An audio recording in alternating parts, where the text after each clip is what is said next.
What's up, guys? My name is Miles. And my name is Fez. And this is The Commodity. And today we're taking a look at 50 weird and confusing facts about British life and culture. Yes, this video was not suggested by anybody. It popped up on our homepage, so super excited to check it out. Guys, before we hop into this video, we'd like to go ahead and thank today's sponsors. We're not wearing the jerseys at the moment, but if you've seen any of our past videos, we've got these custom jerseys that are super cool, super high quality, and they are super cheap on the website. I've got the link down in the description below. I think it's a 15% discount code, but it will be down in the description if you guys want to go check them out. It is DIYOJ.com. But again, their jerseys are super cool. They've got a bunch of different types of sports jerseys, so go check them out. Also, before we hop into this video, if you would go ahead and give us a thumbs up, it truly helps us out in getting these videos out to more people. Also, if you would, go ahead and click that subscribe button and the bell notification icon. That way you guys can stay informed on our future videos. And if you'd like to help support the channel even more and get an exclusive YouTube short shout out, click that join button down below. Let's hop in. Let's do it.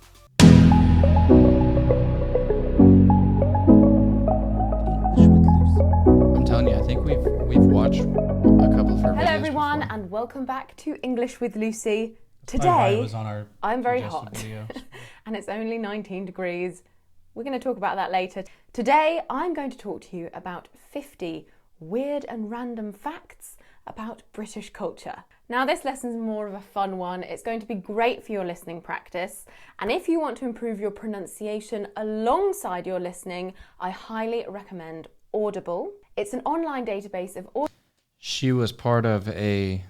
We'll skip through her ad. She was part of a video that we did where they were comparing Australian, British. Yeah, she was part of a video. She collabed with one of the videos that we watched. That's where I recognize her from. Fact number 1, tea is by far the most popular drink drunk by Brits. Maybe you knew this, but apparently we drink 165 million cups of tea every single day. Damn. Bananas. I've drunk no tea today. It's not my favourite. I don't hate it. I'll have it if I'm offered, but yeah. Number 2, on our main TV channels, that's channel 1 and 2 and quite a few others, they're run by the BBC and we don't have any adverts. This is because we pay a licence fee. And I think it's over £100 a year, but basically we have to pay. If we have a TV, we have to pay it, even if we don't want to watch the BBC. Well, that's what she's saying. If you have a TV, you have to pay it. But how do they know you have a TV? I don't know. Maybe it's like the KGB and they come knock on your door. Like I'm kidding. Yeah, like if maybe when you purchase a TV, it's like a subscription type thing. That's a good point. But that's crazy. That sucks. That's a lot of money. That's like getting taxed every year for 2 channels. Yeah, like PBS is our public broadcasting system, and they have a channel that, in fact, that's where what's his name? Would You Be My Neighbor? Mr. Rogers. Yeah. Is from and all that stuff. He did it all, but it is tax money, but it's not like an extra tax we have to pay. Right. It's all included. Now, I kind of like it because I like ad-free TV, but I also don't want the BBC to tell me whether I can have a TV or not. Number 3, queues are incredibly important to us. Queues. If you push into a queue, if you queue jump, you will be universally hated in Britain. It doesn't make sense. Comment below if queues are important in your country, because I went to Spain and I lived there for a while and people did not respect queues. When I lived in Spain, I remember being in a bank and... Wait, say it again. What is a queue? A line. A line. Standing in line for something. Oh, okay. Like, okay. You know, so for us, a queue is literally like if you're going to a butcher shop or something like that, you grab a number and that's a queue number. Right. That's or like going to the that's funny. DMV That's or something. That's the only like time you technically use the term queue, even though it's literally the only time that you're not actually standing in the actual like single file line. Yeah, like if it's a single file line, we just call it a line. But if you're not standing or waiting like that and you're just grabbing a number, that's just a queue. Yeah, and you go stand wherever or have a seat. That's kind of weird. I never thought about that. And some lady thought that her problem was more important than my problem. And she just pushed in and was like, sorry, this is an emergency. I was like, in Britain, that would never happen. Number 4, please, sorry, and thank you basically dominate all of our social interactions. It's so ingrained into our brains that we often bump into things and then apologize to the inanimate object. Well, like I've done that on accident before. Sorry. Oh, my bad. And then I usually cuss it out, you son of a bitch. At the same time. But yeah, just a simple task like passing the salt at a dinner table. Sorry, please could you pass the salt? Thank you. Sorry. I say excuse me. Please. Yeah. Honestly, we say it about 8 times. Number 5, when you greet a friend in the UK, you don't normally shake their hand. Normally, you give them 1 kiss on the cheek. If you've recently been in the rest of Europe, then you might give 2 kisses by mistake and say, oh, sorry, I've just got back from France, just got back from Spain. And if you're feeling very masculine and you are with another very masculine person, then even though you know them very well, you might still shake their hand, but that's only if you're very, very masculine. Number 6. So if you're not masculine, it's still like, or even if you are masculine, it's still cool to just like kiss on the cheek. Because that's obviously like very different from our culture. We just dap it up. Yeah. Hey, what's up, bro? What's up, dog? That's it. When the sun comes out, because it doesn't come out so often, we make the most of it. In older people's 15-degree heat, we will wear sandals, mini skirts, strappy tops, bikinis, and we will get very, very sunburnt as well. The day after a sunny day, everyone is red. It's terrible. See, they call them sandals instead of thongs like they do in Australia. Also, our houses are not designed to cope with the heat. As I'm experiencing right now, it's 19 degrees outside and I am absolutely dying. Number 7, British cuisine. Well, our most known dish is probably the Sunday roast or beef and Yorkshire puddings. However, we actually voted for our national dish and we voted for a chicken tikka masala, which is an Indian dish. That's kind of fun. Number 8, good, if though. you are on public transport, it is highly expected that you give up your seat for an elderly person or a disabled person. That would be the most respectful thing to do. People will tut at you. This is a very British thing. People just go... But we don't like to be too direct. Sometimes. You know what would happen if you did that in the U.S.? You'd probably get fronted by that person. Yeah. Like, you got something to fucking say? Say something. You want to stand up and do something? It wouldn't be just like that. No, yeah, I don't want. I don't want to stand up and do something. I want you to stand up and give that old lady your seat. Stupid. Yeah. That shit would not slide. And I don't mean that like. For me, I would have no. In fact, I did that. So I haven't done a whole lot of stuff on public transport, but when I was in Europe and stuff, and I did a lot of stuff, I would stand up mainly for women. Right.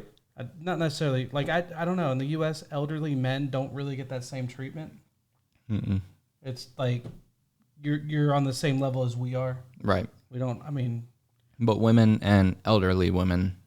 Yeah. Oh, women in general. Like if there's a woman, like even now, if I'm sitting down and there's not any more chairs, and I see a woman that's standing, I'll offer my chair up. Right. That's, I mean, equal opportunity. Yeah. It's my chair now, fool. Sometimes we muster up enough courage to say, excuse me, that person needs that seat, but we're not going to be too confrontational about it. And if we are ever confrontational with someone on public transport, we spend the next week coming down from the adrenaline and replaying the situation in our head, telling our mates about it. It's a big deal. Number 9, our humour can be quite difficult to understand. We love sarcasm, we have quite dark sense of humour, we can be quite dry, so we can say things without smiling. I love the British sense of humour, but it can offend people sometimes. So that's to be them. So I feel like that's Number our 10, humor. The majority of museums in London are free. The majority. And we do actually use them quite. The majority of museums in London are free. That's dope. And we do actually use them quite a lot. There's been a big increase in Brits trying to do cultural things, which I think is great. Hasn't quite reached me yet, but I did go to the museum. She's in literally my doing village cultural last stuff year, on YouTube. so that was great. Her culture, but cultural. Number 11, if you are invited to the home of a British person, if they are providing a meal or a party for you, then you are sort of expected to bring some sort of gift. Normally a bottle of wine, some flowers. Say that again? You bring if you're invited to dinner at someone's house, you're expected to bring a gift like wine or something like that. That's pretty similar here. You're not expected, but it is. It's and typically a gesture. You want to ask because not everybody drinks here. Right, but if you're being invited to somebody's house, typically For at least the majority, you would know those people. Yeah, you're not just, well, I mean, I've been invited to people's houses I've never really, truly known. Right. Like, when I first started going back, like, this is years ago, I don't go to church anymore, but when I was going to church, when I first went to the church, they were like, hey, we're going to have a thing. Well, yeah, you probably wouldn't take alcohol to their place. It's like, I got the vodka, yo, let's roll. You just take a potato salad or something. I didn't even do that. Or chocolates. If you don't bring a gift, we wouldn't say anything about it, but we would silently judge you. What if you Number can't 12, afford it? we are absolutely obsessed with our animals here. By animals, I mean pets. We put our pets before our own children sometimes. We are dog and cat crazy. Number 13, as soon as the sun comes out, we leave work, when it's a good time to leave work, normally 5 o'clock, and we go straight to a pub garden. We don't go inside the pub, we go straight to the pub garden, or if there's no direct route to the garden, then we will march through the pub directly to the garden. We love a pub garden. In fact, when I finish this video, I'm going straight there with my neighbour. I don't know what that is. So I would imagine a pub garden is like a bar, but it's the outside like seating area. Okay. Yeah, we got an uncovered outside seating area. That brings me on to our drinking culture. It's quite bad, but it's getting better. It's very normal to see some very, very drunk people on Friday and Saturday nights and Sunday nights if it's a bank holiday, which means we have the Monday off work. But millennials, our younger generation, are drinking less, which is a very good thing, and binge drinking cases are going down. Number 15, if we hold open a door for you, which we probably will, we expect a thank you. However, if somebody holds the door open for us and it's actually at a really awkward distance, so we have to kind of walk faster and they have to wait for ages holding the door, both parties hate this situation, but we still say thank you and we still do it because I don't know why. It's polite. Number 16. Yeah, so some people don't say thank you. And then some, like, I don't truly have an issue if somebody doesn't say thank you, is just being polite and holding the door. But some people take it like personally. I jokingly, like, especially if I'm with somebody and they see me open a door for somebody and that person doesn't say thank you, as they walk away, I'll look at the person I'm with and be like, you're welcome. Yeah. And I'll do that every now and then. Yeah. Just to be kind of a dick. Yeah. But not necessarily. Does it truly matter? No. It just... You're not holding the door open for a thank you anyway. You're holding the door open. That's just because that's how we were raised. Yeah, exactly. So we are... this is divided. Some of us are very polite drivers and some of us are very rude. Same. The polite drivers will probably let you through, but they will expect a thank you. We live for that thank you wave. I always do that. Mm-hmm. Sometimes people just lift a finger and that's enough. I just like the acknowledgement. I'm a polite driver. Polite drivers also love to tut and shake their head at impolite drivers who have not thanked you for letting I you give pass. the middle finger every time.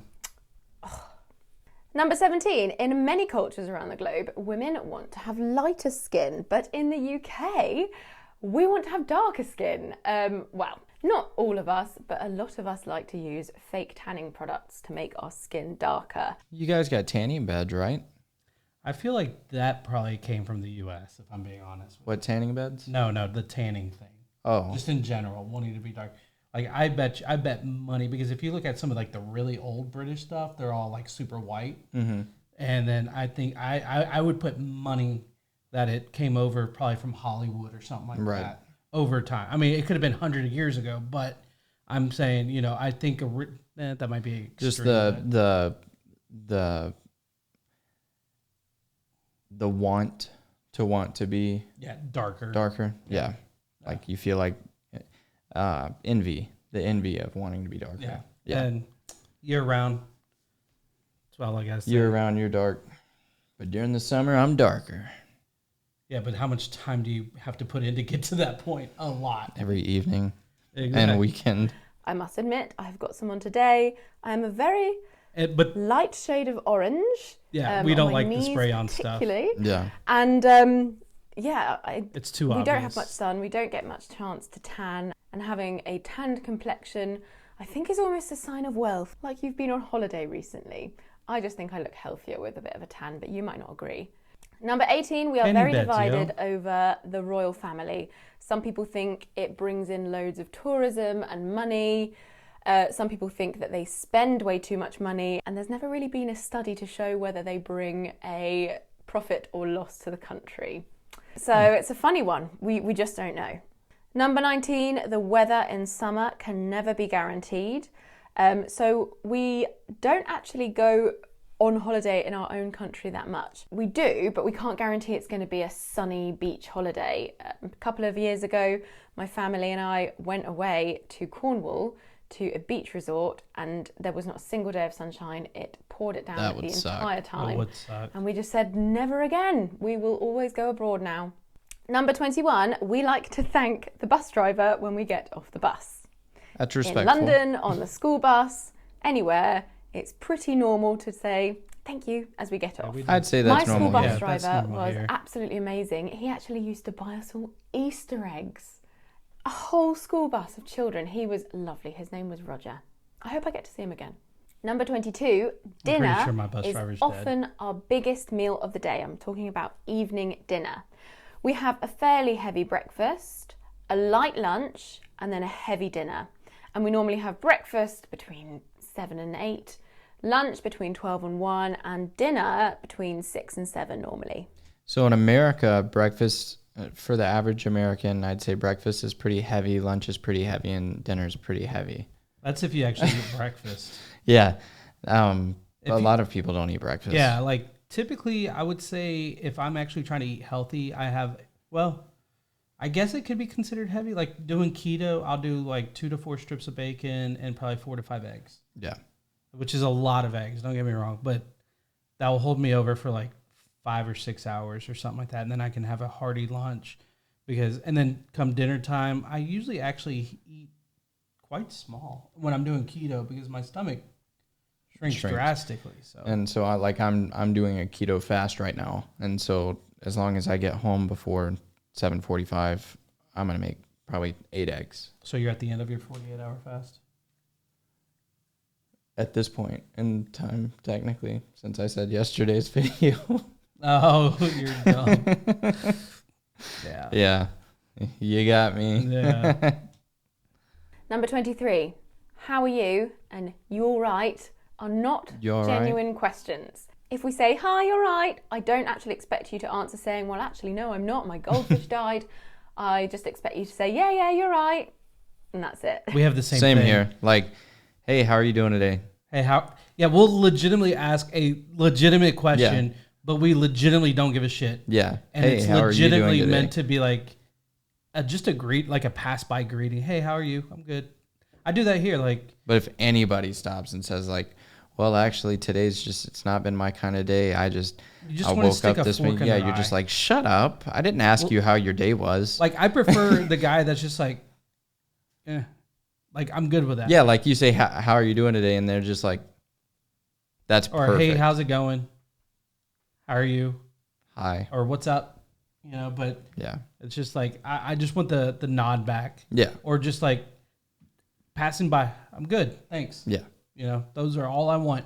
If it's bad, I don't care. Do not tell me it's bad because my day's good. If I'm actually doing that, I'm doing pretty good. Or even if my day's bad, I definitely don't want to hear how worse yours is. Yeah, true. Top quality interaction.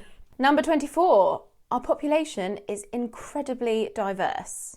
In London, for example, in 2011, when they did the census that they do every 10 years, 44.9% of the population were white British. That means London as a city is so diverse, and it's something that a lot of us are really proud of. However, if you go up to the northeast, 93.6% of the population were white British. So It's not evenly distributed.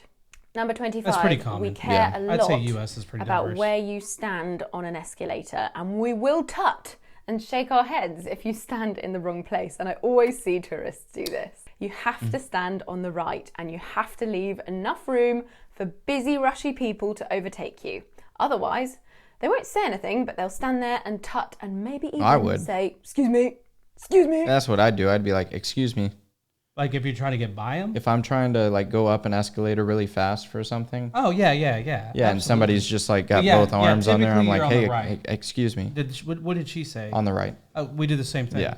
Yeah, no, if somebody's in the middle or in What's the funny way, is the reason that we do the right is because that's how we pass in cars. Right. Like when people are walking on the right side of an aisle, like on both sides, and I'm coming at it, I'm like, what fucking country are we in? Get on the left side. Now that I think about it, usually when escalators are right beside each other, the one going up is on the left.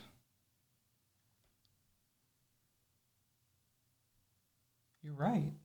So we would be on the wrong side. Yeah. That's weird. Yeah. I never thought about that. But when you're going up, but when we're going up together, like somebody, like let's say I'm just kind of chilling, relaxing, and you want to get around me, you'd go to I'd go around the left. That's even running. Like it's like when you're running or riding a bike or anything like that, and you're on like a small sidewalk or pavement or whatever, you're like, hey, on your left. Like you'll shout out on your left if you're coming up hot. Or if you're pacing or something like that, right on your left, and then that means get your ass out of the way, right. But so we stay on the right to so people can go on the left, or if we're walking directly at them, it's typically just like on the car. If we're used to driving on the right hand side, you both stay on the right hand side unless you got that jackass that's walking on the left hand side while you're walking on the right hand side, and you're yeah. And then you do that weird awkward like. Yeah, I'm gonna go left. You gonna go left? I'm gonna go left. Yeah. Just be prepared. 26. We drink beer and cider in pints. Sometimes we drink a half pint, and our beer is sometimes served warm. Ooh. Not lagers, but our British ales. We serve them at room temperature, and that can be shocking for some people. Yeah, that doesn't sound. 27. We are terrified of wasps. The most serious, straight-laced person is likely to cause a massive flap and go, whoa! They land on me in the pool all the time. If a wasp comes, to drink water off of my body. Watching a wedding ceremony the other day, and a wasp came, and it was absolute carnage. And of course, all the women had flower decorations in their hair, which just made it all the more hilarious. I just observed and thought, I'm going to put this in a video. Number 28, our winters are really dark. In the peak of winter, the sun doesn't come up till past 9. Wow. And it goes down just after 3. It means that you can go into the office and leave the office without seeing sunlight. It is really quite intense. That's 29, terrible. Carpet. Could you imagine? Like during the wintertime here, usually the sun comes up around 7:30. Yeah. I think it's later than that. Like 8 o'clock. Well, like sunrise about 7:30. Like not sun's like out. Yeah. And then sunset starts around 5:30. To be fair, we change our time, so we have daylight savings time. Right. Which hopefully we're going to get rid of that. That's what we're kind of working on now. But yeah, like the latest, because we set it back an hour for wintertime. Mm-hmm. So sun comes down. Fall back, early. spring forward. Yeah. So it comes down early, so it's like at 5:30. Mm-hmm. 5:15 maybe, but never early. I don't think any earlier than that. So. It's are a key feature in our houses, and I'm not sure how I feel about this. Carpets in a bedroom, okay, but in a lot of old-fashioned houses, we have carpets in the bathroom, which I don't think is hygienic. Technically, we do too. Yeah, but that's gross. And it shocks really old quite school. a lot of people really who come over school. here. We also have carpets on the stairs, which are really, really hard to clean. I know that when I design my own house, I won't be having so much carpet in it. Number 30, our plugs are different. Mm-hmm. We have a 3-pronged plug, which is different to the European plugs, so make sure you bring an adapter with you. Let me see if I have a plug. She unplugs the camera. God, I'm so hot. Yeah, this is our plug. It's a 3-pronged plug. Yeah, and this is an earth prong. Tom Scott has got a really good video on this. This is going to be one of 2 times that I recommend his videos in this video. I think he's got a video explaining that, and it's a really good one, so I'll link it down below. I am going to mention another of his videos later on. 31, our society really doesn't prioritise religion. Church attendance and membership numbers have been falling drastically. Depends on where you're in at the 1930s, here. church membership was at 30%. and now it is at 10% or lower. A lot of people just go to church on really important events like weddings, Christmas, and maybe Easter. Number 32, we often have separate taps, or faucets as you might call them, for hot and cold water, especially in old-fashioned houses. This is where I talk about Scomtot. This is where I talk about Tom Scott's video. He's got a really, really good video explaining why this is, because I've always wondered, because I've always grown up with having to choose between boiling hot water on my face or freezing cold water on my face, and just thinking, why can't we just mix them? We do have mixer taps now, but it was something to do with the tanks that stored hot water. They couldn't legally be mixed with drinking water, hence why hot in one, cold drinking water in another. Again, it's something I have in my house right now, but when I move into my own house, I will be making sure that all taps are mixed taps. Number 33. So is it very common to see the individual, the old style, or is it common to have she said she still has it in her current house. But I don't know how old her house is and how recent it's been changed. Right. If it's ever been changed for that matter, because it's not like faucets go bad very often. Right. Probably every 20 years, if not longer, depending on the quality of it. But so here, I would say, I don't think I've ever seen a single tap. I haven't either. Faucet, for that matter. Unless it's just the single, but it has the thing that you can go either way. Yeah, you either go heat or cold, and so you can do it in the middle and pick what you want. That's what I have here. Right. So, but 3, we drive on the left, but we walk on the right. So you must drive on the left-hand side of the road, but you must go up the escalator on the right. Number 34, when something is in fashion, all women end up wearing the same thing, even if it doesn't suit them. I've had so many friends come over from abroad and say, oh my God, everyone is wearing the same thing. And I hadn't noticed it before, but it is true. I remember there was a fashion of quite see-through black leggings, and they didn't look good on anyone, but everyone seemed to wear them with the wrong coloured underwear underneath. Number 35, when we're 18, we are... I think the thing about here is we have such a diverse styles. Right.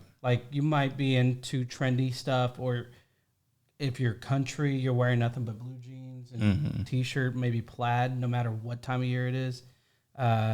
You could be kind of like when grunge was popular. I dress like grunge. Or current trend right now is going back towards grunge, like the 90s type stuff, and stuff like that. Which baggy ripped jeans and stuff are so happy style it's going right back now. to baggy. None of that tight shit. Yeah, and it's usually skinny ass legs that people have with those tight pants.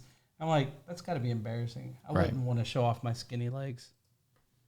Sort of expected by our parents to move out and start our lives. In a lot of countries, people will stay with their parents till they're well in their 30s.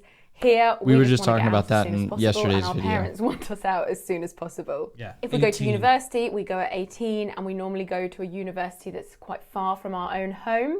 However, if we're going to start a job straight away, then yes, we might stay with our parents a bit longer. It is becoming more common to... I think it's funny. She's like, that's quite far away from home, but the country itself is super small. Right. Whereas because that same concept is here, but a lot of people think also far from home would be from here to Tech, which is 6-hour drive. But there are people that live in New York or Texas or even California that want to go to school. If you live in New York or Texas, you want to go to Cali or go to New York. Or if you live in Texas, you want to go to Cali or New York or something like that. But you want to go far away. Yeah. Even though it makes more sense to go to community college, get that associate's degree, and then pick your college. And you got 2 extra years at home. But nobody thinks about that because they want to get the hell out. And so do the parents. They're like, sweet. Bounce. Yeah, most parents are ready for their kids to bounce. But they have a hard time letting go. Yeah, saying goodbye. Yeah. Because I think I'm going to have a hard time saying goodbye to the boys, not seeing them all of a sudden. Shit, I had a hard time taking my kid to her kindergarten pre-K class. Oh, yeah. That was tough. The first days I dropped off my kids to schools and stuff like that, that's a tough thing. Yeah. And it's more like, I hope he doesn't get bullied. I hope he treats other kids right. Right. I hope he learns. I hope he does well. Mine's been really good. Good. My teacher said the teacher said that she's been really nice.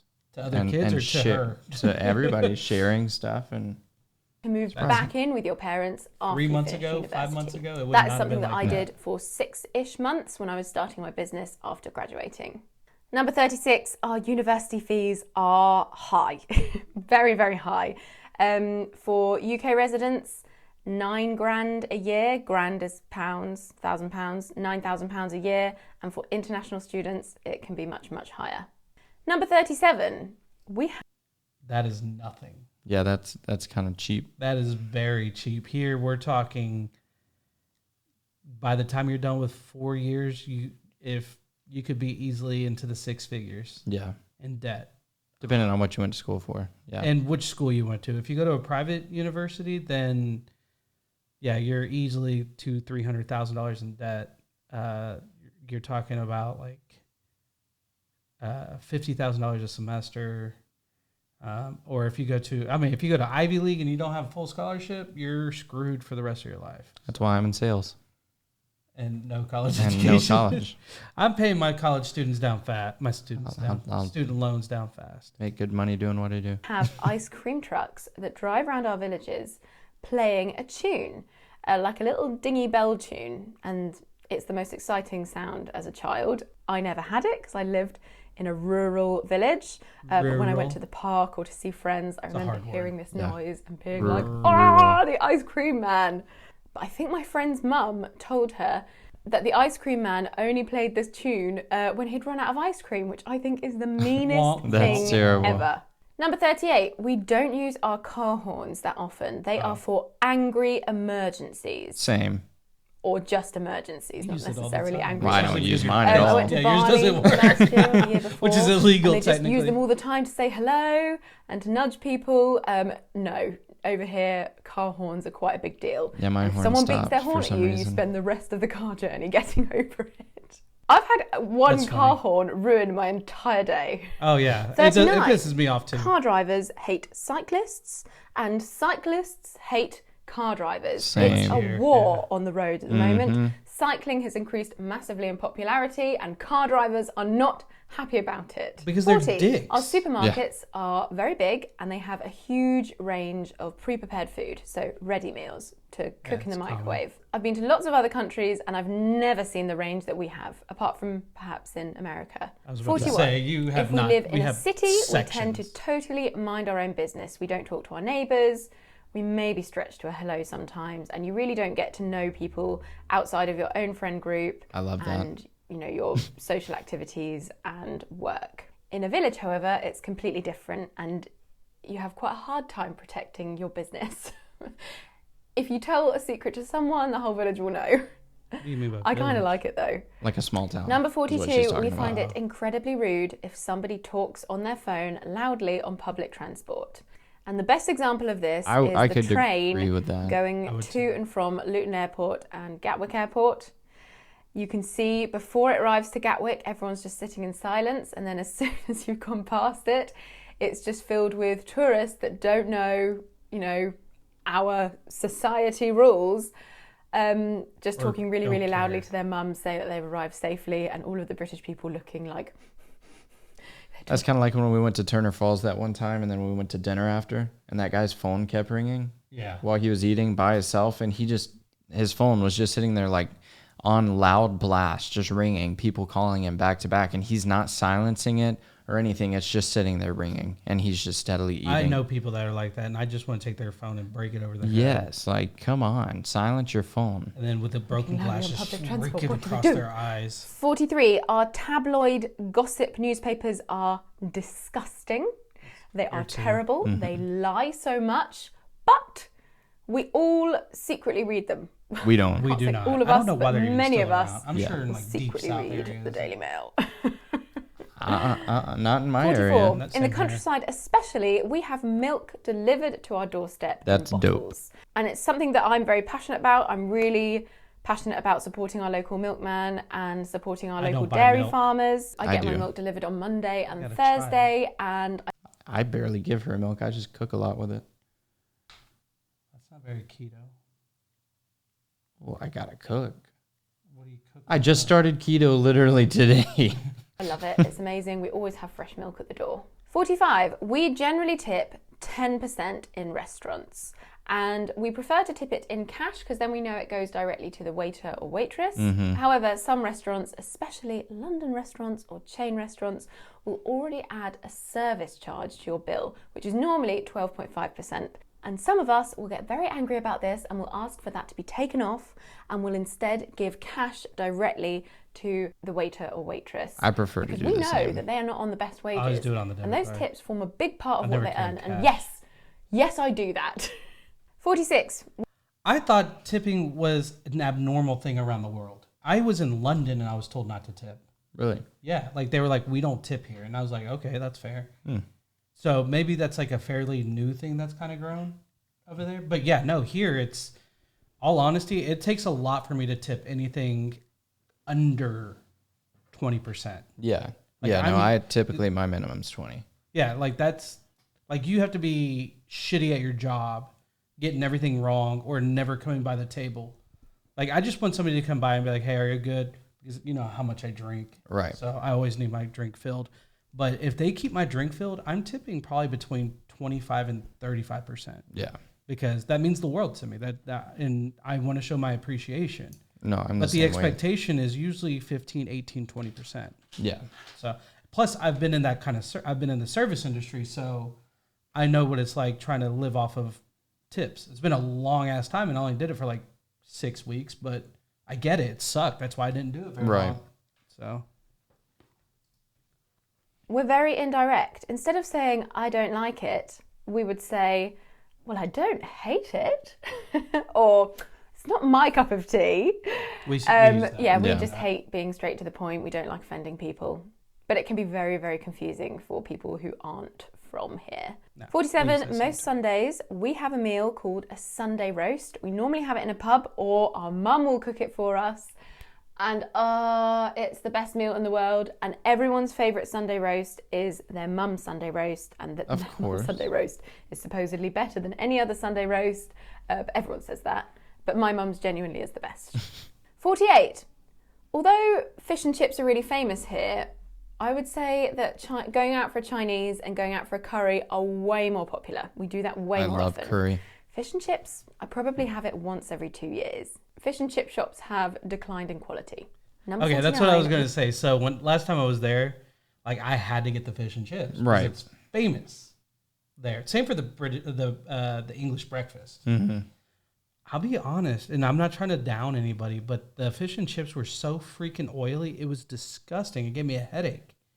In fact, I just had American version, which is just deep fried catfish, and I don't know had what that yesterday. I literally had it like 2 days ago. I love catfish. I had it 2 days ago as well. Yeah, and yesterday. Yeah. Staying healthy, I see. Yeah. But no, like I don't know what kind of fish they use for fish and chips, if I'm being honest with you. Cod.